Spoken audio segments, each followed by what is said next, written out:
Hello, everyone. Welcome to our episode today on Medics in Tech podcast. My name is Gabriel. Okay, I'm your regular host. And on today's edition, I'm with Marco. We met in Poland a few months ago, and I was quite fascinated by some of the projects he's doing in the health tech space. He's not from Nigeria, although we've had a lot of speakers from Nigeria, but he's not from Nigeria. So we'll be giving us some insight from what he's doing today. And why are we doing this podcast? We want to introduce people to the various health tech opportunities that are out there and how they can actually mainstream and change their career path to, or maybe just add any opportunity to whatever they are doing. So, Marco, can you hear me? Yeah, sure. So I am a clinical psychologist, and I have 2 degrees in psychology, so a bachelor's and a master's degree. But at the moment, I am a PhD student in computer science at the University of Catania in Italy. And my main fields or strands of research are actually both psychology and the tech side, the computer science side. My main field of research at the moment is the development of AI algorithms for the detection of smoking movements in people who smoke. So we are merging both the substance use disorder and addiction disorders in general with technology. So it's just all like this. This is just one of the strands. Oh, okay, thank you so much. And then, can you kind of give us a description of what you were doing before this project? Like, what were you doing as a clinical psychologist before you come into this field, into this PhD project? Before the PhD in computer science. Yes. What were you doing? What were you doing?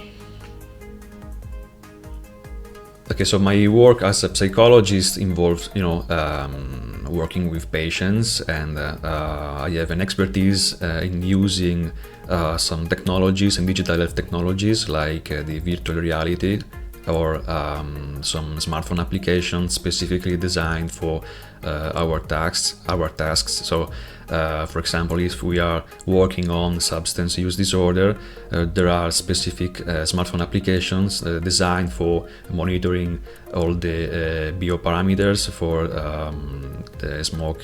So, BPM, also the EDA, so the electrodermal activity, which is related to activity about the skin and the electricity on it. So if we have an emotion involving an action, so we can track it. And specifically when the people who smoke, for example, simulate the action of smoking, they could actually perform like a simulation to the physiological parameters. So it's like, for them it's like they are smoking, but in actually they are not. So this is very interesting because we have the placebo effect really strong in this case, and we even worked on that. I also worked on the clinical validation of some applications and specifically designed for smoking detection. And so my main expertise is the addiction, gambling addiction, so both behavioral addictions and substance addictions. These are my main fields as a psychologist, a clinical psychologist. And why? Why are you in this field? Because that's quite fascinating to pick an interest in. So can you give me why this area of research and interest? Yeah, sure. I always, I'm a gamer, and I always liked video games and technology, and specifically gaming addiction and video games addiction, new media addiction. And when I was attending my master's degree, I've met my professor, which is Professor Pasquale Caponnetto, an expert in addiction field, and with him we worked to write a thesis about addiction. And firstly it was about gaming addiction, and then we shifted away from that and we moved on the addiction from tobacco and cigarettes. And so we but I still needed to keep the technological part in this, so we found a way to work about the smartphone applications. In this way we merged both psychological part and the technological part, specifically in mHealth field, which is the mobile health field, which involves smartphone applications. Okay, thank you so much. And I feel like you're doing a lot of data science, right? Yes. Okay, good. So can you describe, your opinion of how data science has grown over the last few years? Like, how will you describe the change that we've had, in how data science impacts research, especially in healthcare over the last few years? Did you get my question? Yes. Data science is not my main field of research, but I have some colleagues which work on on this, and which are actually data scientists. So I think data science is like a part of the healthcare IT, and is actually very important alongside with cybersecurity. And I think a good professional should be prepared for both of these. And the role of the healthcare professionals in this field is actually growing really fast alongside technology. So a good professional should be prepared in both of these sides. So the preeminent role of healthcare professionals in IT will be more and more important, and a good data scientist should be able to read and understand what clinical data say, and elaborate them in a good way, in a proper way. And I think in this, with these eyes, we should know that it's more important to work as a group. So merge more different professionals, more experts in different fields, because this makes the work better for everyone. So this is my question. I said, what would be your advice? Okay. What would be your advice to people who are trying to do the kind of project that you do? Like, how will you tell them, what will you tell them rather to do so that they can do this kind of project? Like the skill set, the competency to do the kind of things that you're doing, Marco? Yeah. I think the first thing is that you need to have passion for these things, because this is an art field, and working with patients with addiction is actually really hard, but it gives you rewards when you achieve some objectives, some achievements. And you need to prepare the best way as you can.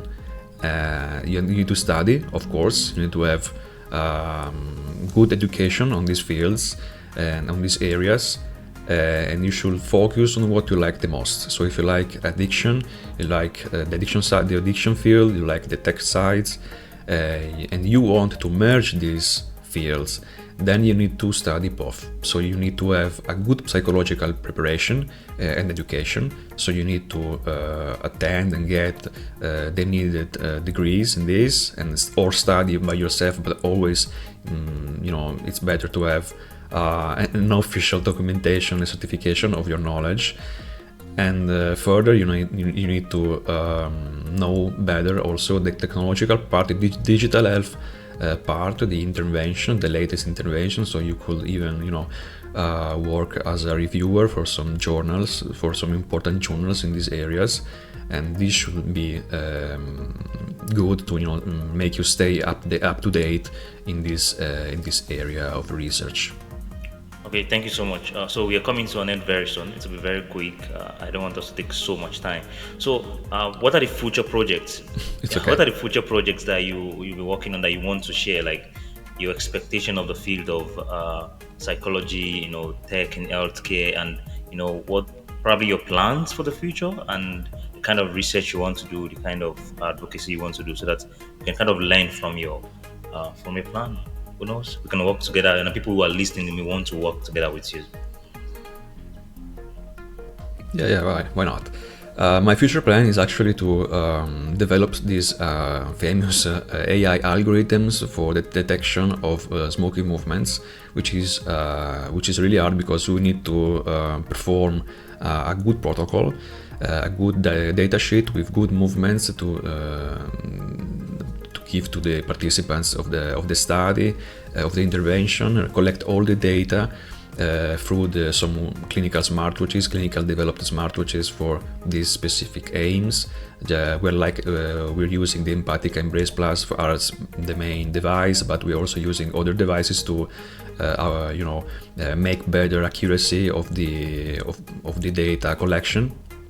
And then we need to do data analysis on this, so we will need a good data scientists, because obviously we need to perform data analysis on clinical aspects and data. And in this case also it is important to have a good dishomogeneous group with both medics, psychologists and computer science experts. And the final goal will be to develop these AI algorithms to be able to interrupt the automatic behaviors of people who smoke when they are starting to smoke. And in this case, I think this will be really useful in the addiction side of cigarette smoking. So thank you. Let's hope for the better. We think it will be really nice. To work on this. Thank you. So now, so that we can wrap up now. So what are the kind of tools that you recommend, websites that people can learn from, and then probably courses, YouTube videos, channels, whatever resources you think people can use to kind of do this kind of projects? Like, what would you recommend? The YouTube videos that I recommend to deepen this not just YouTube project in general, not just YouTube and not just this project. Okay, yeah, but I mean, someone that wants to come into this kind of field, right?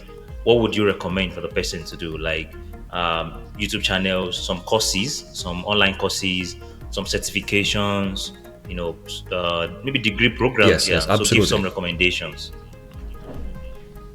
Yes, follow some courses, some specific courses which gives you the knowledge and expertise in these fields.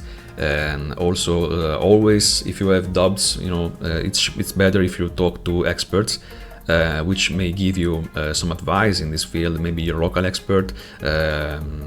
Would be nice to have a conversation with them. But it's important to study in whatever way you can, which will be courses, online courses, also in presence courses, which after COVID, it's becoming more frequent to do this kind of stuff. Attend the conferences of experts about these fields, and in general be really passionate about this, and find whatever event about these fields as you can, and attend them. So yeah, that's it. Okay, thank you. So how can anyone that wants to probably work with you or connect with you reach out to you? Can you give us like maybe your LinkedIn, or how can someone connect with you and reach out to you if they want to do anything with you? Yes, you can find me on LinkedIn. So my name is Mirko Casu. I don't know if Gabriel maybe I'll spell it. so kind to leave a link. Okay, thank you. And that's it. Yeah, you can find me there. If you need to ask me anything or want to ask me anything, you can DM me. It's okay. I will answer with no problem. All right, thank you very much. I'll still be reaching out to you in future. But for now, I want us to just do a quick one to really just have an introduction into what you're working on. So thank you very much for your time, and that'll be all. Thank you for joining, and I really appreciate you for this time. Thank you so much, and I hope to see you next time.